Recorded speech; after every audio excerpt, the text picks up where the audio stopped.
Welcome back to code minions. तो आज हमारा day 57 of Python. Last class में हमने कवर किया था कि पाइथन में मेमोरी मैनेजमेंट क्या होती है और किस तरीके से mutable data type data leak के रिस्क को बढ़ाते हैं।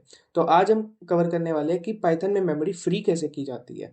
तो इस कॉन्सेप्ट में हम कवर करेंगे कि गार्बेज कलेक्शन कैसे होती है पाइथन में। ठीक है, तो इससे पहले हम एक प्रोग्राम बना के देखते हैं और प्रॉब्लम को समझते हैं कि आज हम कवर किस प्रॉब्लम को करने वाले हैं।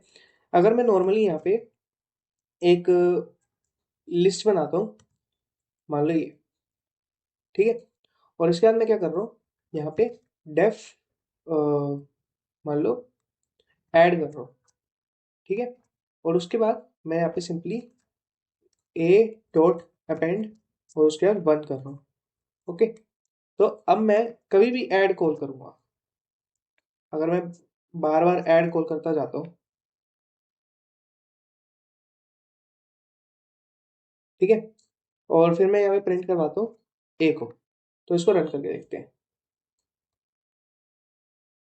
तो हमारा क्या हुआ कि 3 बार वन हुआ। इसका मतलब कि जो ए है हमारी वो बार बार क्रिएट नहीं हो रही, वो एक ही बार क्रिएट रही है। तो इसमें क्या हो रहा है, इसमें हमारी प्रॉब्लम ये हो रही है कि जब भी हम ऐड को कॉल कर रहे हैं वो बार बार उस लिस्ट को यूज कर रहे हैं। तो इससे कभी भी हमारी ये लिस्ट फ्री नहीं होगी।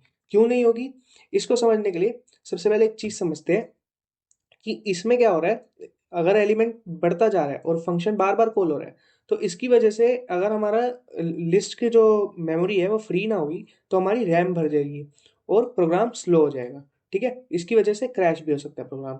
इस लेवल तक के प्रोग्राम के लिए नहीं, मतलब कोई बड़े लेवल तक के लिए या लिस्ट में हम कुछ ज़्यादा ही नंबर ऑफ एलिमेंट्स का यूज़ कर रहे हैं तब।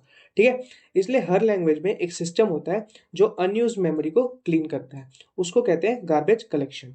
ठीक है, और पाइथन में मेमोरी क्लीन कैसे होती है। पाइथन में जो मेमोरी क्लीन होती है वो ऑटोमेटिकली होती है। कैसे, पाइथन यूज करता है रेफरेंस का कॉन्सेप्ट।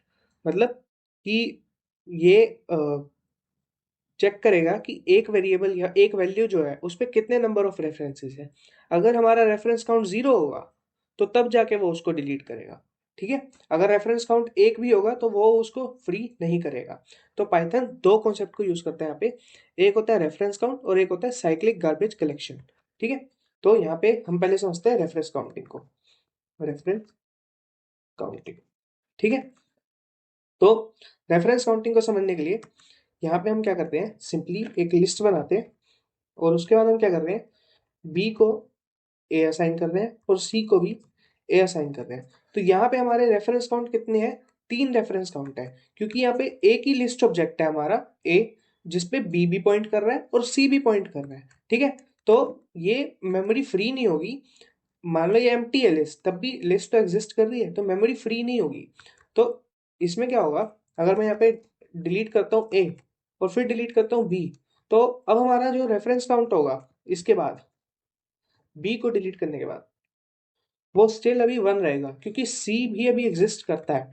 ठीक है, तो यहाँ पे सिर्फ सी रेफरेंस काउंट बचा है, तो इसमें सी का रेफरेंस वो सॉरी इस प्रोग्राम में रेफरेंस काउंट क्या होगा, 1 होगा। ठीक है, तो अगर मैं यहाँ पे डिलीट सी कर दूंगा, अगर मैं यहाँ पे करता हूँ डिलीट सी, तो इसके बाद हमारा जो रेफरेंस काउंट है वो हो जाएगा 0, क्योंकि अब उस लिस्ट की तरफ कोई भी पॉइंट नहीं कर रहा। तो पाइथन क्या करेगा, उसी वक्त जैसे ही रेफरेंस काउंट 0 हुआ तो वो ये समझेगा कि इस ऑब्जेक्ट का कोई भी यूज नहीं है, इसको मेमोरी से हटा दो। ठीक है, यहाँ पे क्या होगा, ऑब्जेक्ट जो है वो डिस्ट्रॉय हो जाएगा और मेमोरी फ्री हो जाएगी। ठीक है, तो डिलीट कीवर्ड का एक मिथ है। वो मिथ क्या है कि कई बार बिगनर्स ये समझते हैं कि डिलीट कीवर्ड जो है वो मेमोरी को फ्री कर देती है, लेकिन वो मेमोरी फ्री नहीं कर रही, वो सिर्फ रेफरेंस हटा रहा है। डिलीट ए का मतलब ये है, अगर मैं यहाँ पे लिखूं कि ए का रेफरेंस लिस्ट से हटा दो, ये मेमोरी फ्री नहीं कर रहा, ये सिर्फ रेफरेंस हटा रहा है। ठीक है, और मेमोरी तब फ्री होती है जब रेफरेंस काउंट हमारा 0 हो। और डिलीट जो है वो ऑब्जेक्ट को डिलीट नहीं करता, वो रेफरेंस को हटाता है। ठीक है, रेफरेंस डिलीट करता है। ठीक है, अब यहाँ पे एक प्रॉब्लम आती है, वो प्रॉब्लम क्या है, इसको कमेंट आउट कर देते हैं। उस प्रॉब्लम का नाम है साइक्लिक साइक्लिक रेफरेंसेस। इस प्रॉब्लम को समझते हैं। मान लो मैंने यहाँ पे एक लिस्ट बनाई ए, ठीक है, और उसके बाद मैंने क्या किया, एक लिस्ट बनाई बी। ठीक है, फिर मैंने यहाँ करा ए डॉट अपेंड बी और फिर मैंने करा बी डॉट अपेंड ए।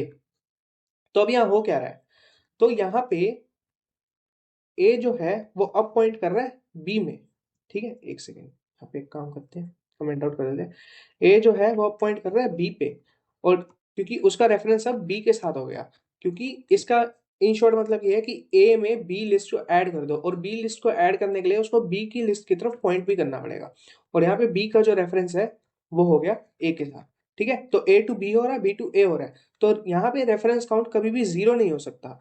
इसमें आता है हमारा मेमोरी लीक रिस्क, कि मतलब कभी भी जीरो नहीं होएगा, यहाँ पे रेफरेंस काउंट रहेगा ही रहेगा, ठीक है। तो यहाँ पे इस प्रॉब्लम को सॉल्व करने के लिए हमारा आता है साइक्लिक गार्बेज कलेक्टर। तो पाइथन के पास अपना एक साइक्लिक गार्बेज कलेक्टर है, और ये गार्बेज कलेक्टर क्या करता है, ऑब्जेक्ट्स का ग्राफ एनालाइज करता है और डिटेक्ट करता है क्या कोई सर्कुलर रेफरेंस है, और उसके बाद अनयूज जो साइकिल्स होती है तो उनको डिस्ट्रॉय कर देता है, ठीक है। तो साइक्लिक जीसी जो होता है वो हमारा पीरियडिकली रन होता है, हर टाइम रन नहीं होता, ठीक है। और जीसी मॉड्यूल यहाँ पे जीसी को करने के लिए हमें इंपोर्ट करना पड़ता है जीसी मॉड्यूल, ठीक है। ये होता है हमारा जीसी गार्बेज कलेक्शन। यहाँ पे लिखा भी आ गया था, module provides access to the garbage collector for reference cycles, ठीक है। तो जीसी मॉड्यूल को इंपोर्ट करने के बाद हम यहाँ पे चेक कर लेते हैं कि क्या वो एनेबल्ड है। तो इसको चेक करते हैं, इसको रन करते हैं। तो एक सेकंड, अच्छा ओके, यहाँ पे हमें प्रिंट करवाना पड़ेगा, तो इसको रन करते हैं। तो आ रहा है ट्रू, कि मतलब अभी हमारा गार्बेज कलेक्टर है वो एनेबल हो रहा है, ठीक है। और अगर हमें जीसी को मतलब गार्बेज कलेक्शन को फोर्स करना हो, तो यहाँ पे हम सिंपली जीसी डॉट फोर्स नहीं सॉरी, यहाँ पे हम करते हैं जीसी डॉट कलेक्ट। तो ये क्या होता है, ये फोर्स कर देता है गार्बेज कलेक्शन को। एक सेकेंड, जीसी डॉट कलेक्ट, ठीक है। तो ये क्या करता है, ये सिंपली फोर्स करता है गार्बेज कलेक्शन को, ठीक है। तो ये नॉर्मली मैनुअली कॉल नहीं करते हम, ये क्या होता है कि अपने आप ही पाइथन में कॉल होता है। बट जब साइक्लिक रेफरेंसेस का कॉन्सेप्ट आता है तब हम मैनुअली उस मेमोरी को फ्री कर सकते हैं, ठीक है। तो एक बार हम ये कॉन्सेप्ट समझते हैं कि मेमोरी लीक होता क्या है, तो एक बार इस प्रोग्राम को समझना। यहाँ पे मैं एक काम करता हूँ, इसको पहले कमेंट आउट कर देता हूँ, और मैं फिर क्या करता हूँ यहाँ पे मेमोरी लीक के कॉन्सेप्ट को।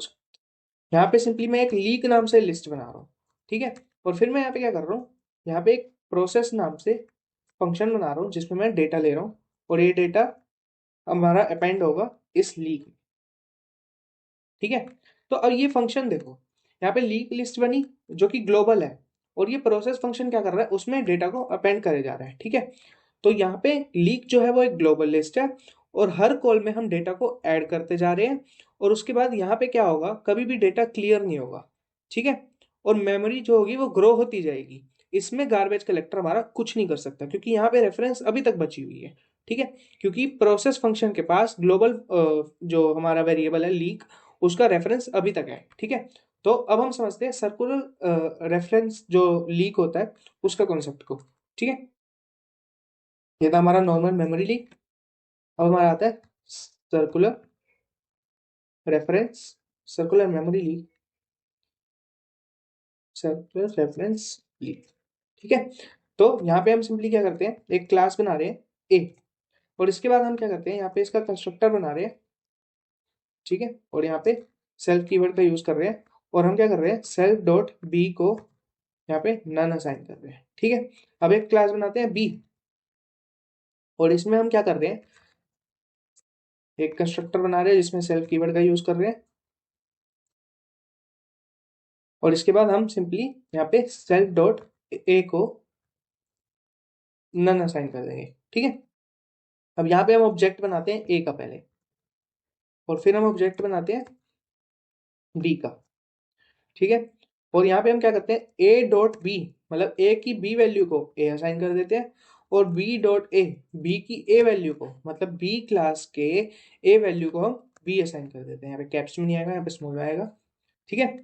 तो यहाँ पे ए सॉरी यहाँ पे ए की क्लास में हम बी असाइन करेंगे, और बी की क्लास में हम ए असाइन करेंगे, ठीक है। तो यहाँ पे क्या हो रहा है, ए जो है, ए का रेफरेंस अब बी की तरफ है और बी का रेफरेंस ए की तरफ है।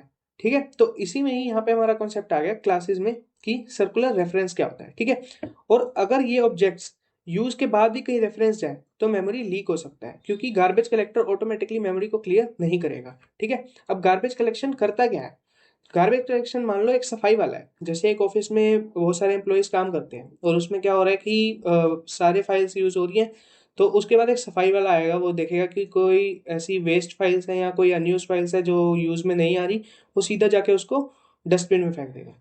ठीक है, तो यहाँ पे जो हमारा गार्बेज कलेक्शन होता है वो ऑटोमेटिक क्लीनर होता है पाइथन में। ठीक है, तो अब हम समझते हैं पाइथन के गार्बेज कलेक्शन को। तो देखो यहाँ पे मैं क्या कर रहा हूँ, इसको कमेंट आउट कर देता हूँ। तो अब मैं क्या करता हूँ, यहाँ पे पहले जीसी मॉड्यूल को इंपोर्ट कर लेते हैं। ठीक है, और उसके बाद हम क्लास बना लेते हैं यहाँ पे डेम, और यहाँ पे हम इसका एक कंस्ट्रक्टर बना रहे, कंस्ट्रक्टर नहीं सॉरी मैजिक मेथड का यूज कर रहे हैं, डेल। ठीक है, और उसके बाद हम क्या कर रहे हैं, यहाँ पे सेल्फ कीवर्ड का यूज कर रहे हैं, और फिर हम क्या कर रहे हैं, यहाँ पे प्रिंट करवा रहे हैं ऑब्जेक्ट डिलीटेड। ठीक है, और उसके बाद हम क्या कर रहे हैं, यहाँ पे एक और क्लास, एक और सॉरी फंक्शन बना रहे हैं, डेफ क्रिएट। ठीक है, तो यहाँ पे क्या होगा, क्रिएट फंक्शन कॉल होती है, हमारा एक ऑब्जेक्ट बनेगा किसका, क्लास डेमो का। ठीक है, तो इसके बाद हम क्या कर रहे हैं, यहाँ पे सिंपली क्रिएट को कॉल कर रहे हैं। तो देखो अब होगा क्या, यहाँ पे क्रिएट को कॉल लगेगी, तो क्रिएट को कॉल लगने के बाद हमारा ऑब्जेक्ट क्रिएट हो जाएगा, और उसके बाद हमारा डेल कीवर्ड, ये जो डेल मैजिक मेथड है, ये क्या करेगा, उसके रेफरेंस काउंट को 0 कर देगा।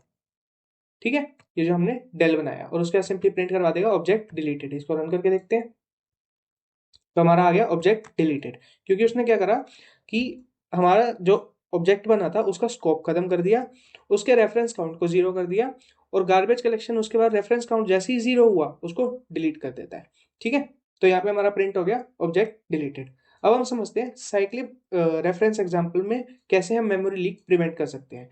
ठीक है, तो हम यहाँ पे सिंपली क्या करेंगे, इसको पहले हम कमेंट आउट कर देते हैं,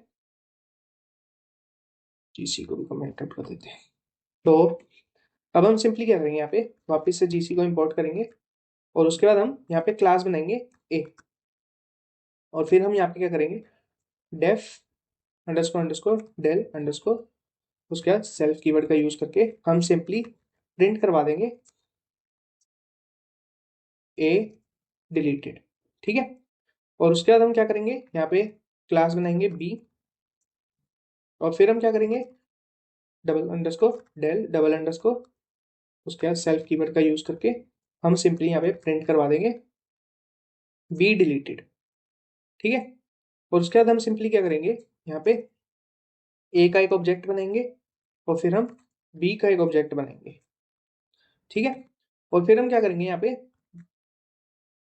ए डॉट बी को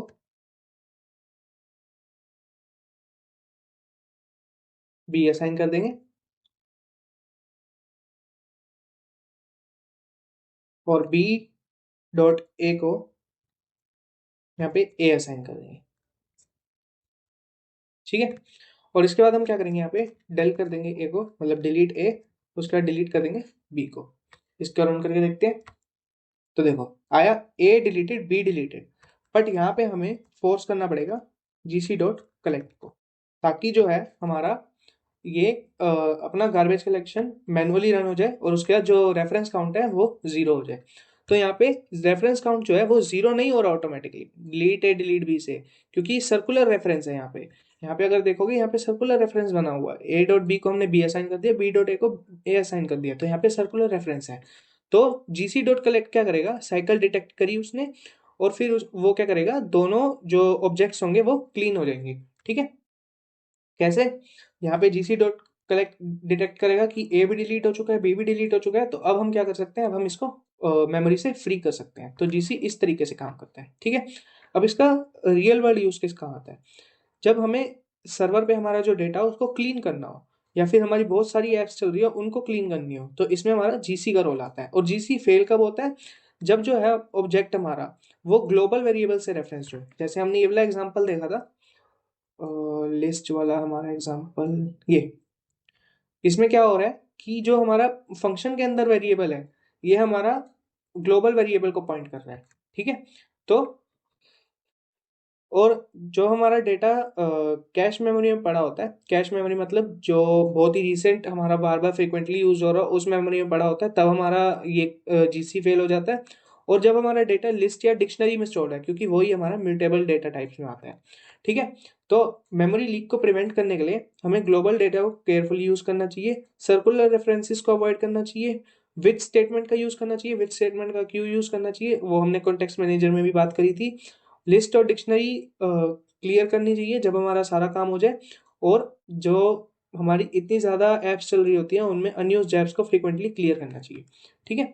तो ये था हमारा गार्बेज कलेक्शन का कॉन्सेप्ट, जिसमें हमने देखा कि किस तरीके से मेमोरी लीक होता है और किस तरीके से हम मेमोरी लीक को प्रिवेंट कर सकते हैं और किस तरीके से हम साइक्लिक रेफरेंस प्रॉब्लम्स को भी सॉल्व कर सकते हैं।